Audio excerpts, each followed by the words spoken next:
ಬೆಂಗಳೂರಿನ 5 ಪಾಲಿಕೆಗಳಿಗೆ ಎಲೆಕ್ಷನ್ ಭಾಗ್ಯ ಈಗ ಕೊನೆಗೂ ಕೂಡ ಜಿಬಿಎ ಎಲೆಕ್ಷನ್ಗೆ ಮುಹೂರ್ತ ಫಿಕ್ಸ್ ಆಗಿದೆ. ಜೂನ್ 30ರೊಳಗೆ ಚುನಾವಣೆಯನ್ನು ನಡೆಸಲು ಸುಪ್ರೀಂ ಆದೇಶವನ್ನು ಹೊರಡಿಸಿದೆ.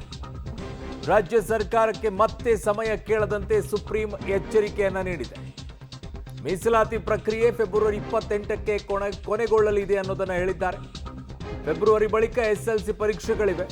ಮೇವರೆಗೂ ಕೂಡ ಅವಕಾಶ ಕೊಡಿ ಅಂತ ಚುನಾವಣಾ ಆಯೋಗ ಕೇಳಿಕೊಂಡಿದೆ.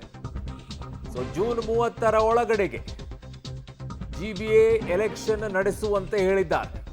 5 ಪಾಲಿಕೆಗಳಿಗೆ ಎಲೆಕ್ಷನ್ ಭಾಗ್ಯ ಈಗ ಬಂದಿದೆ. ಕೊನೆಗೂ ಕೂಡ ಫೈನಲ್ ಸುಪ್ರೀಂ ಆದೇಶದ ಬೆನ್ನಲ್ಲೇ ಶಂಕದಿಂದ ಬಂದ್ರೇನೆ ಅವರಿಗೆ ತೀರ್ಥ ಅನ್ನೋ ರೀತಿಯಲ್ಲಿ ಆಗೋಗ್ಬಿಟ್ಟಿದೆ.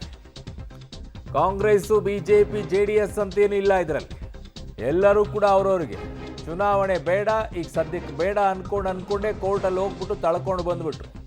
ಸ್ಥಳೀಯವಾಗಿರುವಂಥ ಶಾಸಕರಿಗೆ ಏನೆಲ್ಲ ಅನುಕೂಲಗಳಾಗಬೇಕಾಗಿತ್ತು ಅನುಕೂಲಗಳಾಗ್ಬಿಡುತ್ತೆ. ಯಾಕಂದ್ರೆ ಕಾರ್ಪೊರೇಟರ್ಗೆ ಹಂಚಿ ಹೋಗ್ತಾ ಇತ್ತಲ್ಲ, ಅದೆಲ್ಲವೂ ಕೂಡ ಅವರಿಗೆ ಬರ್ತಾ ಇದ್ದಿತ್ತು. ಫೈನಲಿ ಈಗ ಸುಪ್ರೀಂ ಕೋರ್ಟ್ ಹೇಳಿದೆ, ಇನ್ನು ಯಾವ ಕಾರಣಗಳನ್ನು ಕೂಡ ನೀವು ಹೇಳೋ ಹಾಗಿಲ್ಲ, ಮೊದಲು ಚುನಾವಣೆ ನಡೆಸಿ ಅಂತ ಹೇಳಿದ್ದಾರೆ. ಅದು ಇದು ಒಂದಿಷ್ಟು ಕಾರಣಗಳನ್ನು ಕೂಡ ಚುನಾವಣಾ ಆಯೋಗ ಹೇಳಿತು. ಅದಕ್ಕೆ ಈಗ ಆಯಿತು, ಜೂನ್ 30ರೊಳಗೆ ಮುಗಿಸಿ ಅಂತ ಹೇಳಿದ್ದಾರೆ.